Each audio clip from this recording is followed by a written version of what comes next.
प्रधानमंत्री जी, आपने यूपीएससी में अनपढ़ लोग बिठा रखे हैं। ये यूपीएससी की 2026 की नोटिफिकेशन है। सबसे बेसिक प्रीलिम्स की नोटिफिकेशन में 40 से ज्यादा स्पेलिंग मिस्टेक है। कैसे मान ले कि ये लोग आईएएस और आईपीएस को रिक्रूट कर लेंगे? कहां से मान ले कि इनको मेंस में पेपर चेकिंग करने का इन्होंने सही प्रोसेस बना रखा होगा भीतर से? सुप्रीम कोर्ट में जाके बोल देते हैं कि ट्रांसपेरेंसी हो जाएगी, हमें तो सीक्रेट है, कॉन्फिडेंशियल है, बता नहीं सकते, पेपर नहीं दे सकते। इसलिए नहीं दे सकते क्योंकि इनको देखना तो आता नहीं है। जो रिक्रूटिंग एजेंसी एग्जामिनेशन की स्पेलिंग नहीं लिख पा रही नोटिफिकेशन में सही, वो एग्जामिनेशन कंडक्ट क्या कराएगी? अगर आपको यकीन ना हो या देश में किसी और को यकीन ना हो, ये स्क्रीनशॉट दे रहा हूं पेज नंबर वाइज। ये यूपीएससी की नोटिफिकेशन की गलत स्पेलिंग और उसके आगे की सही स्पेलिंग है।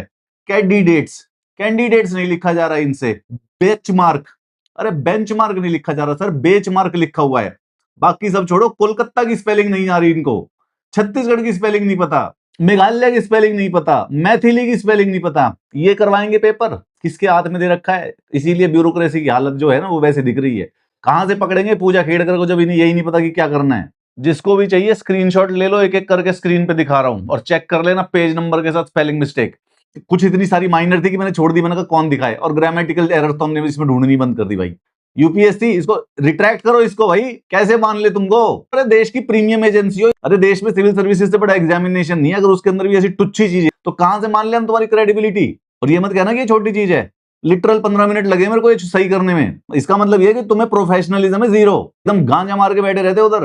That is just speculation, we have no information about it. और इसके बाद अभी तुम्हारे फॉर्म भरने के कारनामे दिखाता हूं।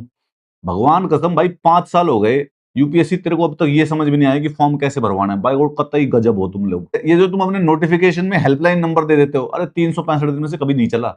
अरे 4 बच्चे बिठा दो ना कॉल सेंटर के, यार क्या हो गया? 2 लाख रुपए महीने का खर्चा नहीं उठेगा क्या? पूरे देश के 40 लाख बच्चे अपीयर करते हैं तुम्हारे, 40 लाख बच्चों को बेसिकली 4 बच्चे हैंडल कर लेंगे। क्या है कि तुमको काम नहीं करना है, पूरे के पूरे देश के भविष्य को खड्डे में ले जाने का सबसे बड़ा श्रेय जो है वो यूपीएससी को जाता है। इनकॉम्पिटेंट निनकम्पूप्स।